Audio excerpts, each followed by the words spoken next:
नमस्कार दोस्तों, इस वीडियो में हम देखने जा रहे हैं bounded and unbounded metric spaces. तो चलिए यहाँ पर शुरू करते हैं। यहाँ पर देखिए, हम एक मैट्रिक स्पेस मान लेते हैं एक्स डी। ओके, ये मैट्रिक स्पेस हम यहाँ पर मान लेते हैं।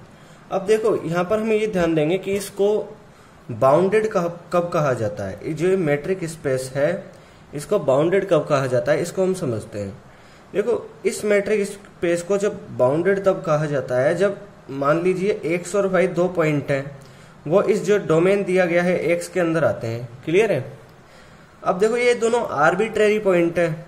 ओके, क्योंकि जैसे यहाँ पर दिया हुआ है ये एक्स, यहाँ पर ये सेट है, मतलब ये दोनों आर्बिट्रेरी पॉइंट है इस एक्स के। क्लियर है, डोमेन के। अब यहाँ पर क्या है कि जैसे ये एक्स है, ये मान लो, अब इसके आर्बिट्रेरी पॉइंट है एक्स और वाई। जैसे ये एक्स मान लो, वाई मान लो। अब ये डिस्टेंस इनके बीच में, जिसको हम डी एक्स वाई बोल देते हैं, डी एक्स वाई, इस तरह हम यहाँ पर ये बोल देते हैं।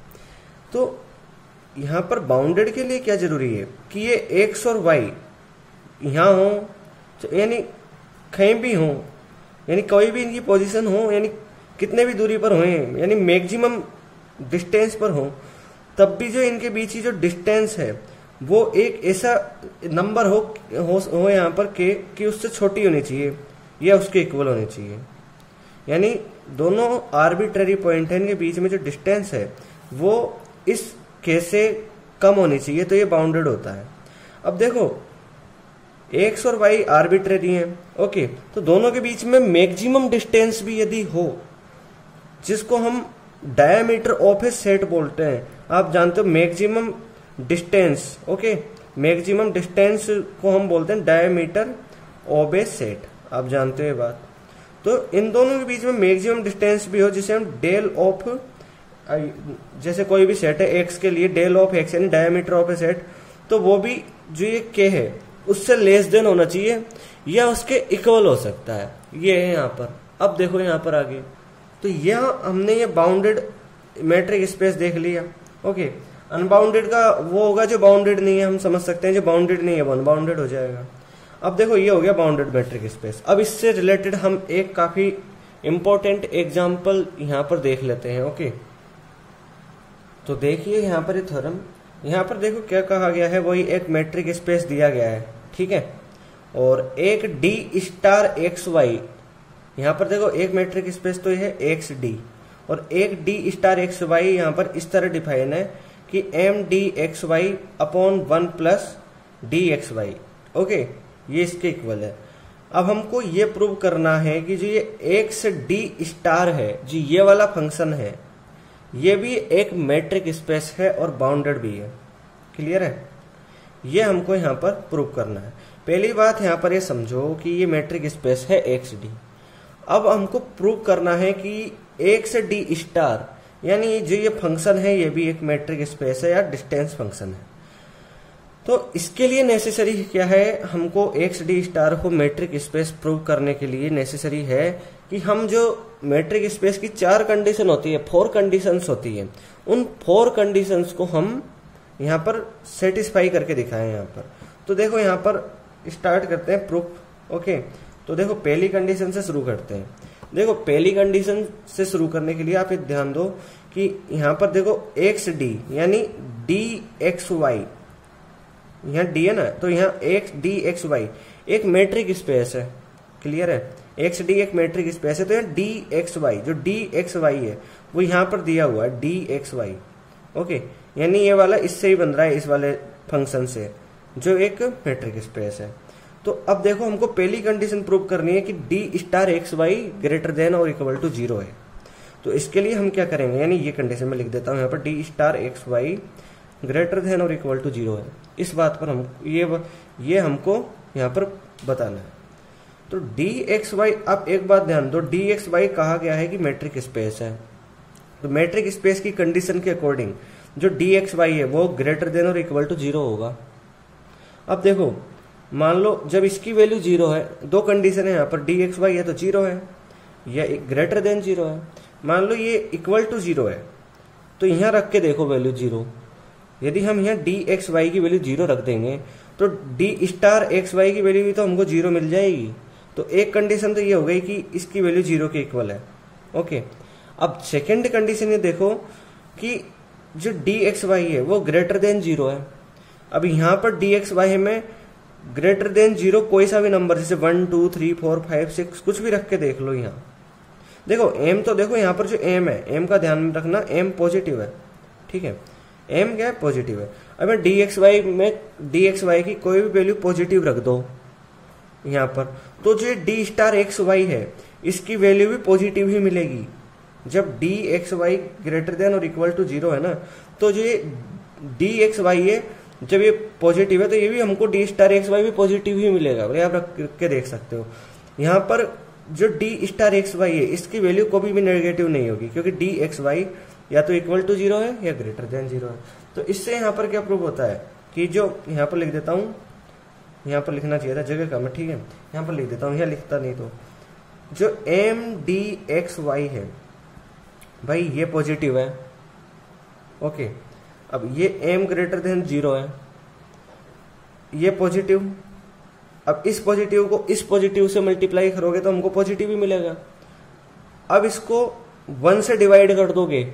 Okay, 1 plus D x y, देखो 1 पॉजिटिव है, डी एक्स वाई पॉजिटिव है, ये ऊपर वाला पॉजिटिव है।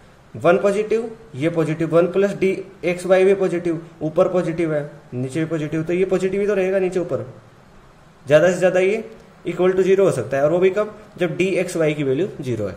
यानी ये ग्रेटर देन 0 है और इक्वल टू 0 भी हो सकता है। ठीक है, तो ये कंडीशन जो पहली कंडीशन थी वो यहाँ पर सेटिस्फाई कर गई, यानी d star x y greater than और इक्वल टू 0 है everywhere x y element of X. Clear है, तो ये हो गया, ये हो गई पहली कंडीशन। अब सेकंड कंडीशन की बात करते हैं।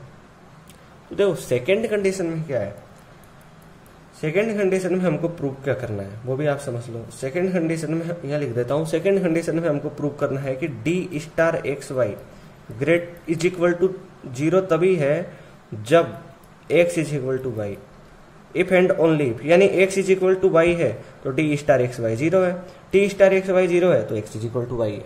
ओके, यानी इफ लग रहा है यहाँ पर, इफ एंड ओनली।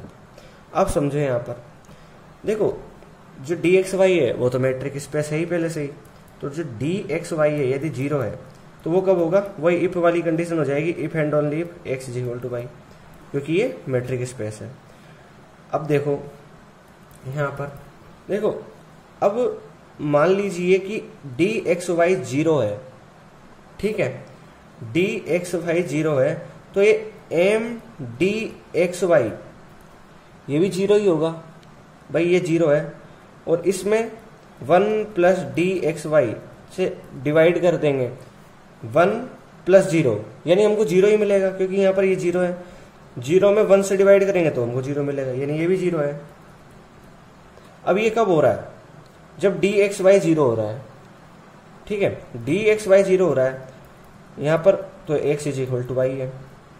अब m D x y 1 plus D x y को यहां से आप क्या लिख सकते हो, देखो डी स्टार एक्स वाई लिख सकते हो, तो d star x y is equal to 0 if and only if x is equal to y. तो ये जो कंडीशन थी, ये मैट्रिक स्पेस की सेकंड कंडीशन थी, ये भी सेटिस्फाई हो गई। अब देखेंगे थर्ड कंडीशन। थर्ड कंडीशन काफी इजी है, d x y is equal to d y x होगा। भाई ये तो पहले से ही मैट्रिक स्पेस है, उस थर्ड कंडीशन है सिमेट्री की। ओके, तो ये सेटिस्फाई कर रही है यहाँ पर। क्लियर है। अब हमको क्या प्रूव करना है भाई, एम डी एक्स वाई है, एम डी एक्स वाई, ये एम तो सेम रहेगा ही, और ये डी वाई एक्स इक्वल है इसके, तो ये ऐसे कैसे हो जाएगा। अब 1 प्लस डी एक्स वाई यहाँ लिख दो, ये 1 सेम रहेगा, डी एक्स वाई की जगह हम यहाँ पर ये डी वाई एक्स लिख सकते हैं, तो ये दोनों इक्वल आ गए। यही तो हमको प्रूव करना था। एम डी एक्स वाई ये जो वैल्यू है इसको हम बोल सकते हैं डी स्टार एक्स वाई। ठीक है, यहां से देख लो, यहां पर दिख रहा है एम डी एक्स वाई, ये हो गया। क्लियर है।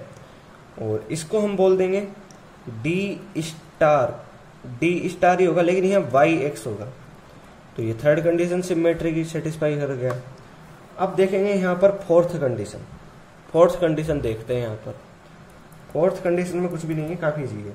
देखो यहाँ पर हमको क्या करना है, फोर्थ कंडीशन भी काफ़ी ईजी है। देखो यहाँ पर क्या करना है, यहाँ पर हमको 3 पॉइंट मान लेने हैं, x y z element of X then.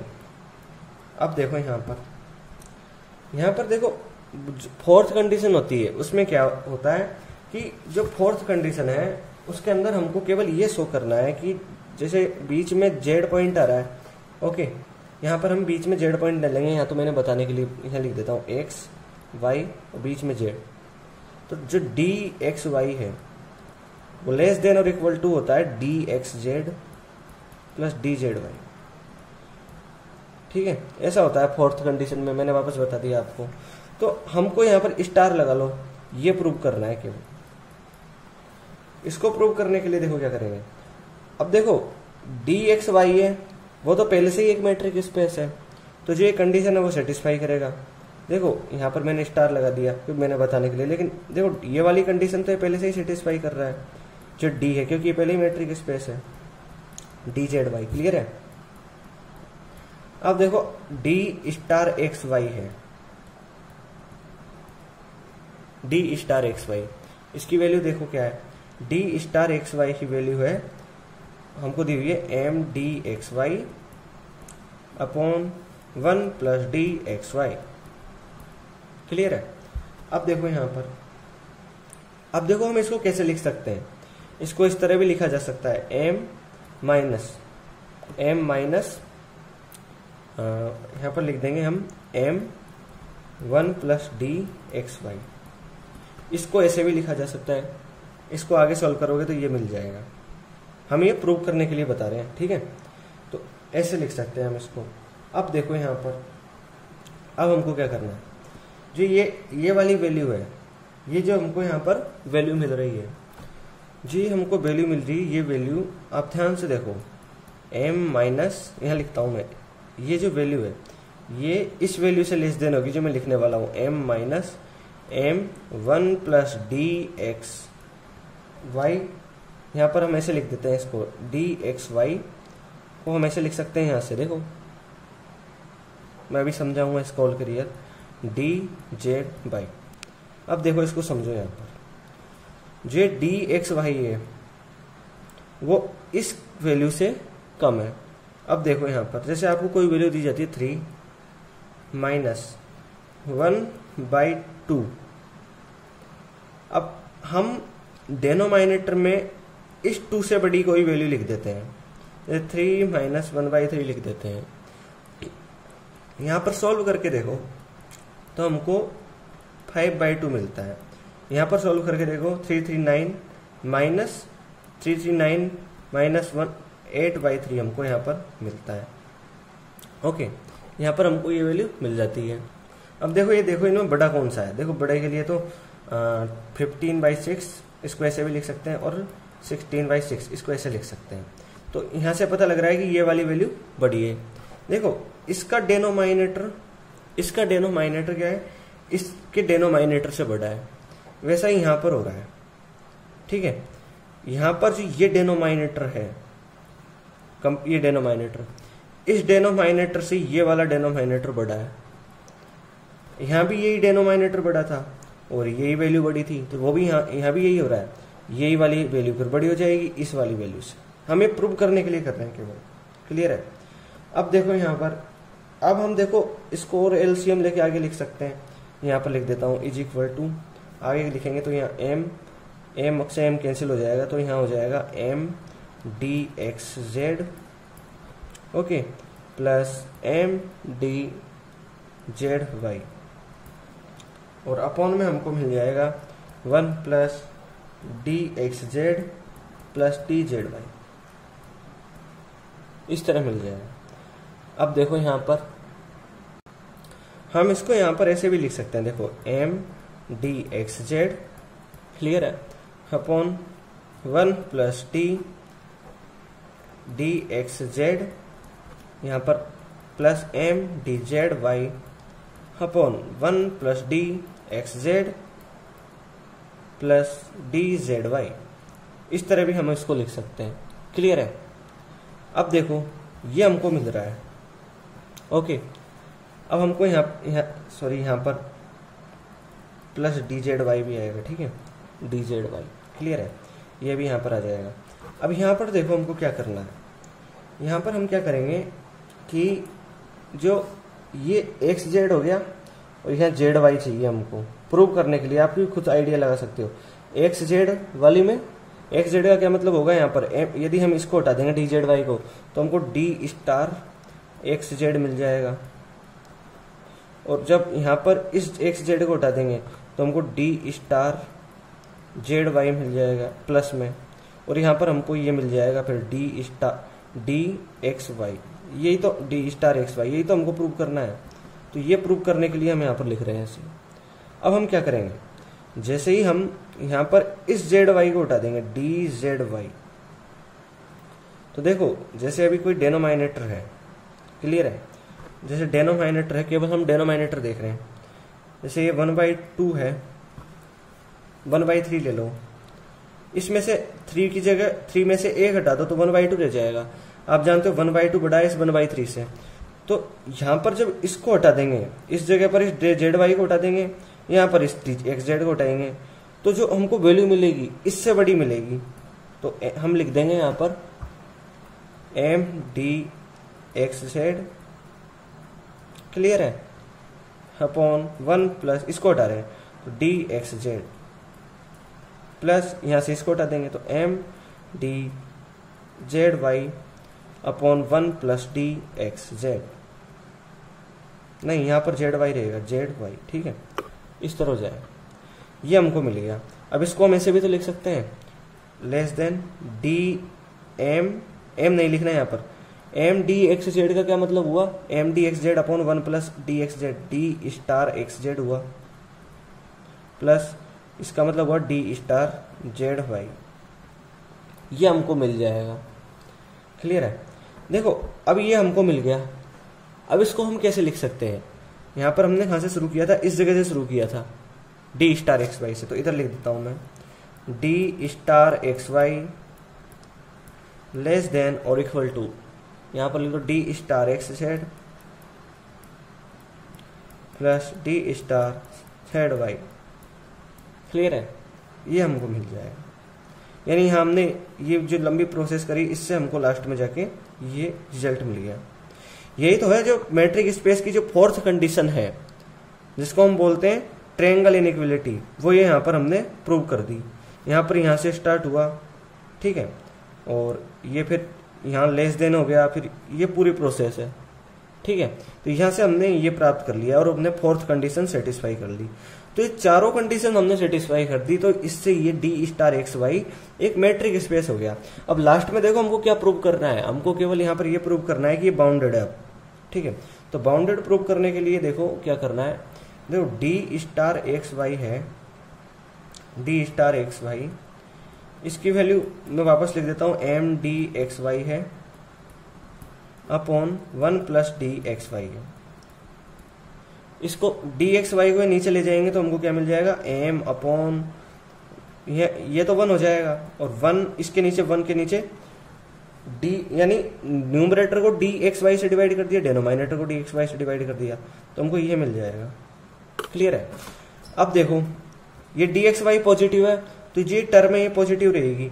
अब जब हम m को, इस m को 1 प्लस नंबर से, देखो यहाँ 1 है और ये डी एक्स वाई की वैल्यू बोले कुछ भी लो, तो ये जो डेनोमाइनेटर है 1 प्लस होगा, जैसे 1.5 हो सकता है, 2, 3, 4 कुछ भी हो सकता है, क्योंकि 1 में हम पॉजिटिव ऐड कर रहे हैं। तो जो m है ये इस m से लेस होएगा सर, और इक्वल भी हो सकता है जब ये डी एक्स वाई इन्फिनाइट पे पहुंच जाए, तो ये 0 हो जाएगी ये वैल्यू, और यहाँ 1 हो जाएगा और ये m मिल जाएगा। समझ रहे हो? तो यहाँ m अपॉन, जैसे m/2 है तो ये इस m से लेस है, केवल m के इक्वल है, क्योंकि यहाँ डी एक्स वाई यदि इन्फिनाइट हो जाएगा तो ये 0 हो जाएगा, 1 प्लस 0 होगा 1 मिल जाएगा, और यहाँ m रह जाएगा जो m के इक्वल होगा। m/3 ले लो तो ये m से कम होगा, तो यहाँ पर ये m से कम होगा, जब m से कम हो गया तो आपने कंडीशन देखी थी बाउंडेड की, यहाँ पर d x y less than और इक्वल टू के, कोई भी पॉइंट हो सकता है के, यहाँ पर वो पॉइंट है m, ठीक है। तो ये m से लेस देन होगा हर कंडीशन में, तो ये फिर बाउंडेड होगा, यहाँ से प्रूव हो गया। तो ये हमने यहाँ पर ये प्रूव कर दिया कि ये बाउंडेड भी है। ओके, तो जो हमसे पूछा गया था कि ये मेट्रिक स्पेस है या बाउंडेड है, दोनों प्रूव करना था, हमने यहाँ पर प्रूव कर दिया। तो इस तरह हमने bounded and unbounded matric space देख लिया और यहाँ पर थ्योरम देख लिया। यदि आपको मेरा ये वीडियो अच्छा लगा हो तो इसको लाइक कीजिए और शेयर कीजिए और मेरे चैनल को सब्सक्राइब कीजिए। धन्यवाद।